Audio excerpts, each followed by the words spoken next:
चलिए शुरू करते हैं, हार्ट क्या है? Tell me what is heart? It is a pump. कितनी बड़ी साइज होती है पंप का? मुट्ठी के जितना बड़ा, मुट्ठी से थोड़ा बड़ा। बच्चों का होता है मुट्ठी जितना, हमारा होता है समथिंग लाइक दिस। हार्ट का साइज होता है एप्पल के जितना। मैं आपको दिखाना चाहता हूं हार्ट कैसा होता है। देखिए हार्ट कहां पे रखी होती है। This is what the heart is.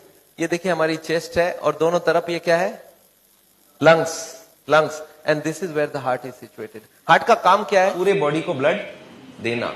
एक बार हार्ट पंप करेगा तो पूरे शरीर में ब्लड पहुंच जाएगी। ये देखिए यहां पे हार्ट रखा होता है और ये हार्ट जब पंप करती है, ये हार्ट है, ये हार्ट जब पंप करती है तो यहां से ब्लड निकलती है, पूरे शरीर को ब्लड चली जाती है। याद रखिए आज शाम को 7 बजे से कल शाम को 7 बजे तक आपकी हार्ट 1 लाख बार पंप करेगी। अच्छा इसके बीच में एक ब्रेक दे सकते हैं ना 2 मिनट का? उसको ब्रेक दे दिया तो पूरी break. So no break for the heart. तो याद रखिए हार्ट को जिंदा कैसे रखेंगे फिर? हार्ट को क्यों नहीं ब्रेक मिलेगा? क्योंकि हार्ट को भी कंटिन्यूअस ब्लड सप्लाई चाहिए। एक बात याद रखिए, हार्ट का काम है यहां से पंप करना और यहां से ब्लड पूरे बॉडी को चली जाएगी। और इस वक्त हार्ट अपने लिए 3 छोटे छोटे ट्यूब लेता है और ये ट्यूब्स हार्ट को ब्लड सप्लाई करती है और उसी ब्लड के जरिए हार्ट कंटिन्यूअस चलते रहती है। और ये सप्लाई अगर बंद हो जाए तो हार्ट की बीमारी हो जाती है। सप्लाई बंद हो जाए मतलब ये जो 3 ट्यूब आपको दिख रहा है इनके नाम है कोरोनरी आर्टरीज। और इनके अंदर अगर कोलेस्ट्रॉल और चर्बी जम जाए तो क्या होगा? हार्ट की ब्लड सप्लाई धीरे धीरे कम होने लगेगी और इसी को ही बोलते हैं कोरोनरी हार्ट डिजीज, जिसको सुनने के लिए आप आए हैं, जिसके करीब 7 करोड़ पेशेंट इंडिया भर में हैं। उसका बीमारी का नाम हो गया कोरोनरी हार्ट डिजीज। इसको बोलते हैं एंजाइना, इसको बोलते हैं इस्कीमिया, इसको बोलते हैं कोरोनरी हार्ट डिजीज। और इसी बीमारी को हार्ट अटैक से ही माना जाता है। इस बीमारी में क्या होती है कि ये 3 ट्यूब के अंदर चर्बी जम जाती है, कोलेस्ट्रॉल और फैट जम जाती है। तो हार्ट की ब्लड सप्लाई बढ़ जाएगी, कम हो जाएगी? कम हो जाएगी। तो मैं आज लेक्चर जो दे रहा हूं वो ब्लॉकेज के ऊपर दे रहा हूं कि हार्ट की ब्लॉकेज क्यों होती है, क्या होती है, कैसे होती है। चलिए एक बार उस 3 ट्यूब को देखते हैं। ये देखिए हार्ट यहां से पंप करता है, पूरे बॉडी को ब्लड देती है। अपने लिए हार्ट लेता है आरसीए, ये राइट साइड में आरसीए, लेफ्ट में एलएडी और लेफ्ट के पीछे लेफ्ट सर्कमफ्लेक्स। ये जो 3 ट्यूब है इन्हीं के अंदर चर्बी जमती है। अच्छा ये चर्बी जो जमती है आपको क्या लगता है कब से जमना चालू हो जाता है? कौन से उम्र से ब्लॉकेज शुरू हो जाती होगी? कितने दिनों में हो जाती होगी? याद रखिए बच्चा जन्मता है इतना छोटा सा होता है, धीरे धीरे बढ़ता रहता है। कब तक बढ़ता रहता है ऐसे? कितने साल तक? 14 साल, 15 साल, 18 साल, 20 साल समझ लीजिए, तब तक ब्लॉकेज ना भी हो। पर जब ये ब्लॉक एक बार इसका बढ़ना बंद हो जाए तब तक तो जो भी फैट खाते हैं बढ़ने में यूज हो जाता है। अब जब ये बढ़ना बंद हो जाए, अब जो फैट खाएंगे वो कहां जाएगा? 2 काम कर सकता है, एक इधर बढ़ा सकता है और अंदर बढ़ा सकता है। कौन सा ठीक रहेगा? दोनों ही ठीक नहीं रहेगा। तो 18-20 साल के बाद ब्लॉकेजिंग चालू हो जाती है और उसी वक्त से आपको रोकना चाहिए। तो आपको क्या लगता है ये जो लेक्चर है सिर्फ हार्ट के पेशेंट के लिए इंपॉर्टेंट है या सबके लिए इंपॉर्टेंट हो गया? For everybody. अरे आज आप 18-20 साल के हो गए तो आपके लिए तो अब चालू हो गया ना। अब आपको फैट अंदर ग्रो नहीं करेगा, आपको बॉडी को ग्रो नहीं करने देगा, अब तो अंदर जाके ब्लॉकेज चोकिंग करेगा। And this is what we do not want. तो ये जो ब्लॉकेज है ये शुरू होती है 20 साल के बाद से और देखिए कैसे ग्रो करती है। दिस इज थोड़ा थोड़ा थोड़ा थोड़ा। अच्छा मान लेते हैं 80 ब्लॉकेज हो, उसके बाद पता चलेगा। क्यों बोलिए तो? Why people can not understand heart disease till 80 blockage? क्योंकि हमारे हार्ट में 20 की ही जरूरत है और सप्लाई 100 का दिया हुआ है। हार्ट को 80% एक्स्ट्रा ब्लड दिया हुआ है, so 20 is there is no shortage. तो 80% ब्लॉक हो तब तक कोई शॉर्टेज नहीं है। अच्छा ये ब्लॉकेज आपको क्या लगता है किसके हाथ में है? भगवान के हाथ में है ना? ये हमारे अपने हाथ में, हम उसको रोक सकते हैं, खाली उसको मालूम होना चाहिए रोकना कैसे है। This is what we are going to do to you. तो एनीवे हार्ट की बीमारी क्लियर हो गई, आपको समझ आ गई हार्ट की बीमारी क्या है?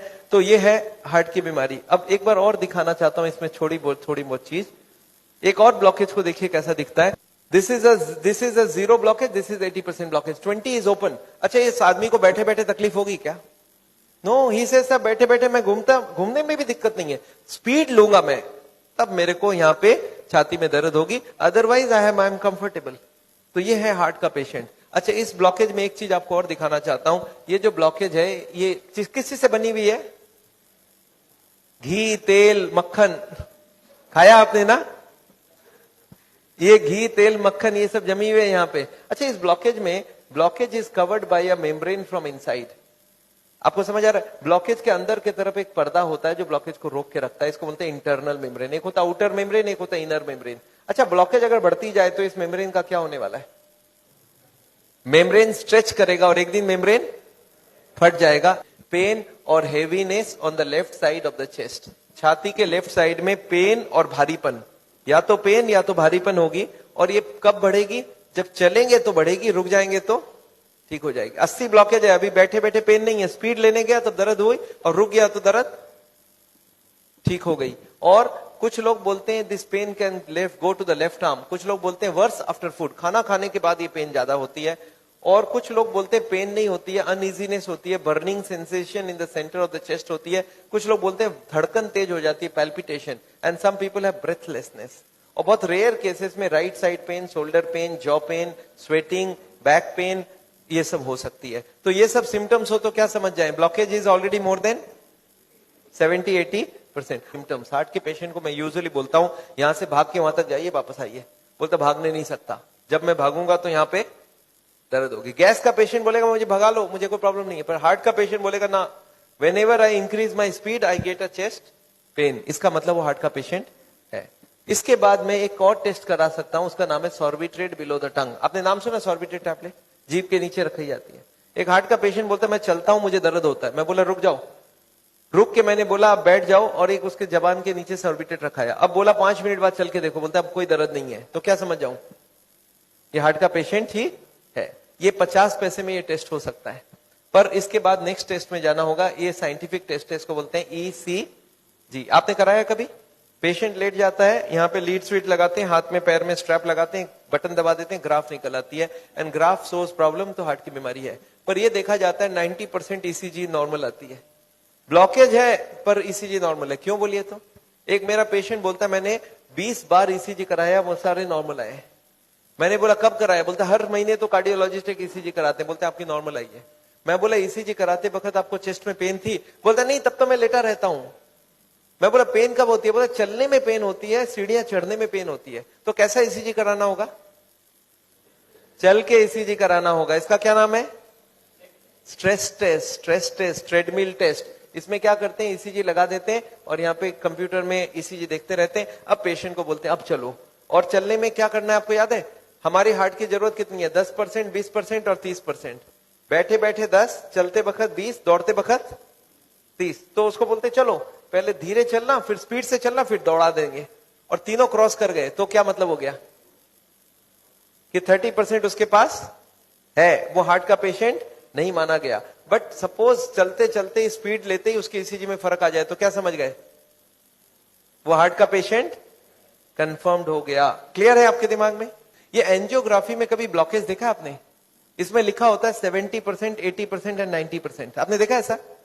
अच्छा, ये जो 70, 80, 90 है ना, ये भी कार्डियोलॉजिस्ट टू कार्डियोलॉजिस्ट बदल जाती है। मेरे पास दिल्ली में एक पेशेंट आए, आके बोले डॉक्टर साहब मेरा ना कल 10% कम हो गया ब्लॉकेज। मैंने बोला ऐसे कैसे हो गया? बोला नहीं, एस्कॉर्ट्स वाले तो 80 बोल रहे थे, अपोलो 70 ही बोला है। मैं बोला अब कैसे लग रहा है? बोला कल से दर्द काफी कम लग रहा है। There are about 15 factors, 15 reasons for heart disease। एक एक करके सारे reasons को मैं पढ़ना चाहता हूं आपके पास। देखिए तो इसमें कुछ कुछ आपको मालूम है क्या? कुछ कुछ मालूम है आपको, you already know some of them, but let us go one by one। First is high cholesterol। सुना आपने कोलेस्ट्रॉल? सबने सुना है cholesterol, everybody has heard, but what is this? It's a fat। ये डिपॉजिट करती है। अब हमको बताइए इस फैट को कौन से खाने में मिलता है? Which food is full of cholesterol? Which food do you think is full of cholesterol? Oil does not have cholesterol। मैं आपको बता दूं, जिंदगी भर के लिए याद रख लीजिए, कोलेस्ट्रॉल का एक ही सोर्स होता है फूड में, that is called animal food. Animal food, कोई भी चीज एनिमल से बना हुआ खाना हो वो सब फुल ऑफ कोलेस्ट्रॉल होगा। मतलब सारे मीट, चिकन, मटन, बीफ, और ये अंडा और मछली, fish, they are full of cholesterol. और एक चीज में कोलेस्ट्रॉल होता है वो है milk. Milk is also animal product, आपको मालूम है। पर मिल्क में एक ब्यूटी है। क्या ब्यूटी है? मिल्क को आप बॉयल कर लीजिए और फ्रिज में ठंडा करने दे दीजिए तो इसकी जितनी फैट होती है ऊपर जम जाती है आके, और उसको उठा के आप फेंक दीजिए, फिर से उबाल लीजिए, फिर से फ्रिज में ठंडा कीजिए, फिर एक मलाई जमेगा लेयर। ये 2-3 बार निकाल दिया तो मिल्क पीने लायक फिर भी हो जाती है। तो मिल्क अगर पीना है तो मलाई निकाल के पीना है। और अगर बाकी जितने भी एनिमल फूड है वो सारा का सारा नहीं खाना चाहिए।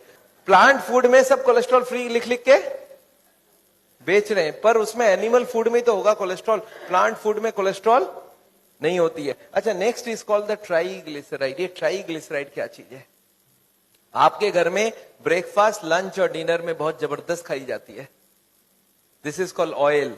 ये सफोला, कर्नोला, धारा, सनड्रॉप, मूनड्रॉप, गोल्ड ड्रॉप, स्वीकार, वाइटल, फॉर्चून, और ये ऑलिव ऑयल और राइस ब्रान ऑयल और सोयाबीन ऑयल और जिंजली ऑयल और जितनी ऑयल आप बाजार में जानते हैं इंक्लूडिंग घी, ये सारा का नाम है ट्राइग्लिसराइड। आपने एग्जॉस्ट फैन साफ किया किचन में कभी? क्या जमा हुआ उसमें? अच्छा, आपके हार्ट में जमा दूं तो ब्लॉकेज हो जाएगी। तो याद रखिए। फिर आपको क्या लगता है, आपका कॉमन सेंस क्या बोलता है, खाने में तेल खाना चाहिए नहीं खाना चाहिए? अच्छा, एक बात बताइए, खाने में तेल चर्बी है, हाँ या ना? सब मानते हैं चर्बी है, और चर्बी हार्ट के लिए अच्छा है खराब है? खराब है, ये भी जानते हैं। तो फिर खाने में तेल क्यों डालते हैं? अच्छा, जब मैं बोलता हूं तेल नहीं डालना तो वो क्या करती है, उबाल के बॉयल करके वेजिटेबल हस्बैंड को खिला देती है।